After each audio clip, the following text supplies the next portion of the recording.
อากาศสบายดีขอสู่ช่องที่ทางรถไฟสิงห์เนาะวันนี้มาอยู่ในบรรยากาศเปลี่ยนบรรยากาศแน่เนาะอยากขับรถไฟหน่อยว่ารถไฟใหญ่เนาะออกไปเห็นงานมือไปบัวหอยมั่ว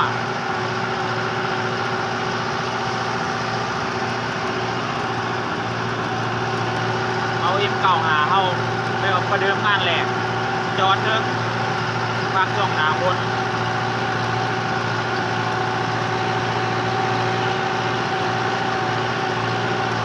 คลิปนี้จะเป็นงานแรงน้ำทางคือเนาะวันที่เป็นงานเดียวที่ลงอีกที่ต่อไปให้บรรยากาศช่วงหลัง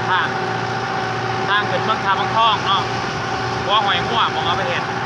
บ้านใหญ่บัวหอยมั่วมันลักเล็ดเนาะเดี๋ยวที่งานเรื่องเลยจอดโดน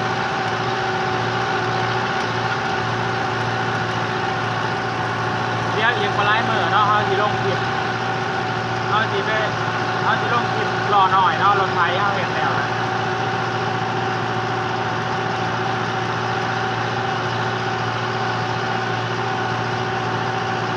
ยาวๆเลย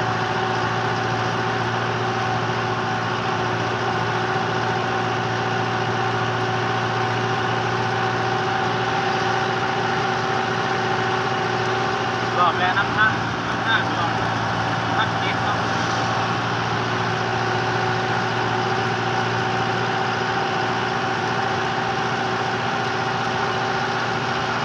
เดี๋ยวหอดหางานไป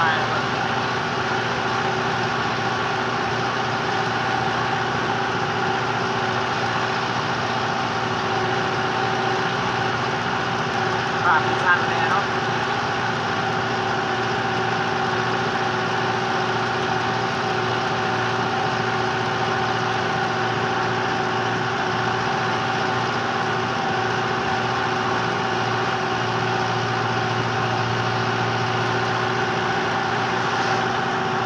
บรรยากาศสวย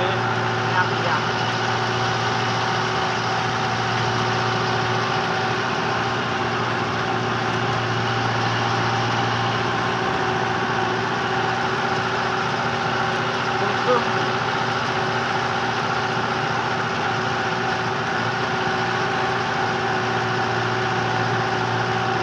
เดี๋ยวหอดหางานได้เบิ่งเนาะตัดไปตอนหางานหอดหางานเลยทุกคนจะได้เช็ดได้บ่แน่เลยน้ำปอดขึ้นมาเลยองหันเกือบจำเผาเลยเกือบฆ่าอยู่เลยตัวจะล่วงทั้งในนี่แหละพื้นที่ที่เขาจะมาเบิกป่า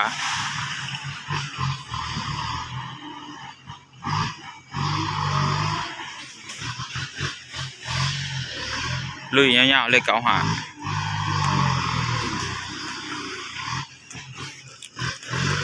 ดอเครื่องเลย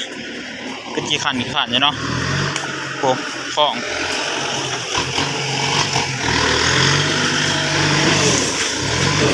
เมืองเนาะคนยายังลม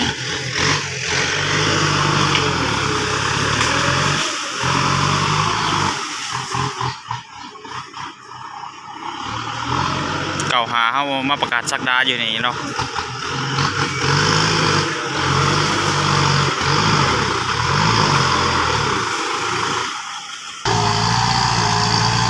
เปลี่ยนแนวเบิ้งแนวเหมือนนี้มาเบิ้งรถพอร์ตเนาะคูปตาเก่าหาตัวนี้เป็นของรถเฮาเองเลยพ่อครับก็รถพ่อเลยเนาะรถพ่อรถแม่เลยรถในเฮือน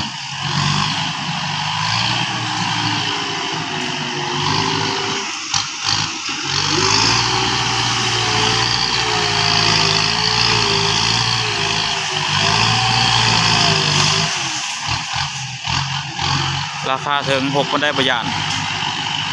ยันแต่ราคาประถึง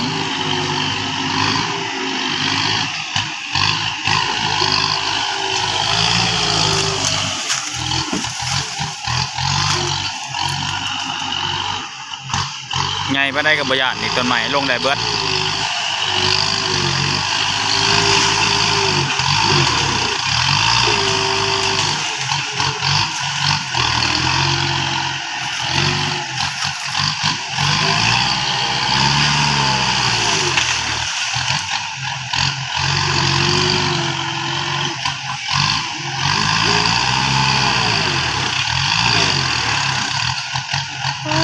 ลงสิจูเผา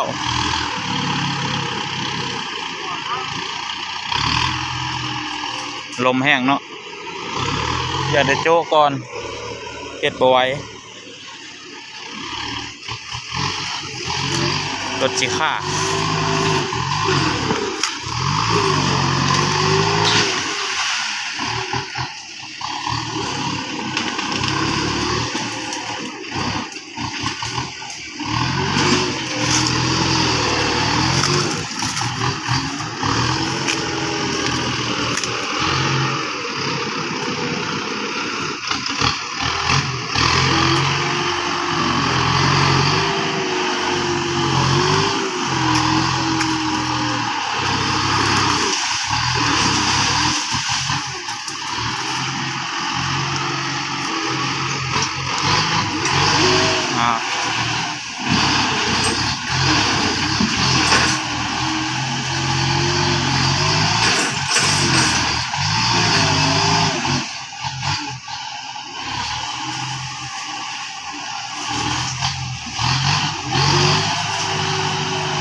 ทายทั้งหนาให้เบิ่งดูมันหักไปหยาบเนาะรถเบิกปลาเข้าทั้งหนามันจะหล่มทับ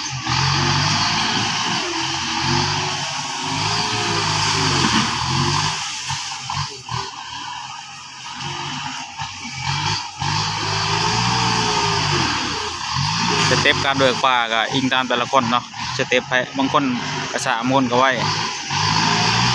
รถเฮาทีมงานเฮาแมน100 คูณ 100เนาะความกว้างเฮกตาร์หนึ่งมือเดียวเนาะเบิกปลา